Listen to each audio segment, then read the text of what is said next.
Okay, boys and girls, today's lesson is where we're going to be creating our windsock, but using the shape of a koi fish.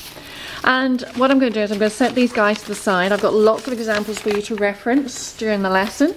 But initially, what we're going to get is a plain sheet of white paper, heavy paper, and I'm going to give you a template. Now, you're going to set the template on the paper, make sure that it fits inside that rectangular shape, and with a pencil, trace around that shape. Now you can see here I've added some detail onto the template. It's not for you to draw on, but it's you to use as a reference.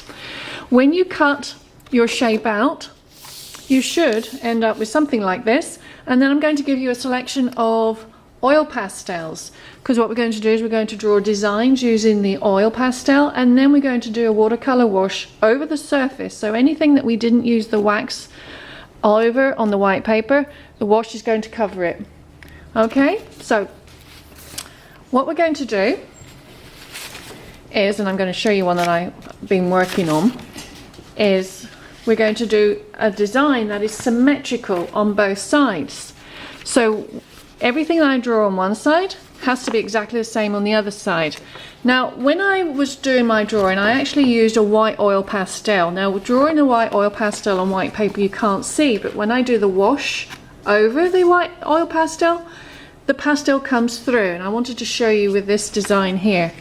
I'll show you on the other side. So if I just bring in closer, you can see. I'm going to give you a selection of colors. You can use any colors in the oil pastels and any colors in the watercolors that I give you. So when I brush over, you can see that the oil pastels are coming through. You can brush over the whole drawing that you've done of your fish, and the wash actually catches all the white paper that hasn't been coloured in. Okay, I'm going to just pop out another colour just to see how that works around the eyes. So what colour I do on one side, I want to make sure that I do it on the other side as well. So you can see with the eyes, it's just catching the areas that I missed with the wax, and the wax resists it. And I'm going to go like that too. Now, when I've got the whole of my koi fish painted, I'm going to make sure it's dry before I start doing this. So what I'm going to do is I'm actually going to use my plain white one just to demonstrate to you. To build the koi up, what we need to do is we're going to turn it over, and on the inside we're going to fold it in half. Okay? We could have done that earlier as well, so you know that you've got it symmetrical. Fold it in half. Then, where the mouth is, we're going to take just a little bit and we're going to fold it down, okay? So we've got this like tongue. I just want to show you just about that much, maybe a finger width. Fold it down. I'm going to get some white glue, and I'm going to just draw a line of white glue. What we're doing is we're creating the lip to the fish, okay?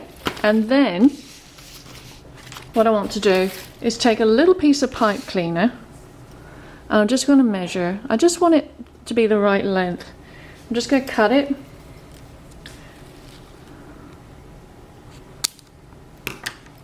And I'm going to stick it in to there.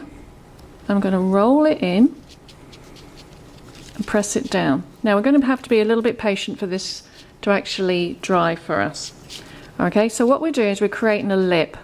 I'm going to just roll it one more time. Alright, and if we need to, we could actually staple it. Now I'm going to fold it now. This is going to be used to shape the mouth. Before I do that, I want to now just get my stapler and staple, not too many, but just go round and around and around and staple it so I've got that shape. Now I want to go back to the one that we made earlier, and we'll be able to show you that this mouth, because of the pipe cleaner, I can now like bend it and shape it. If I really need to get inside, I suggest we get a ruler and push the shape of the body out. Okay? We'll also have crepe paper and tissue paper strands to create a beautiful tail which would be what we'll slip into the tail, and then we'll use our stapler and staple it together as well. But you can see now, if I get the ruler again, I'm just going to push the body out, so it gives it more of a three-dimensional look. So what we've done is we've actually created an artwork that is symmetrical, which means that it's equal design on both sides. We've created something that is a form, so it's three-dimensional. Okay, and there you go, boys and girls. Now it's your turn. Let's go and make a koi fish windsock.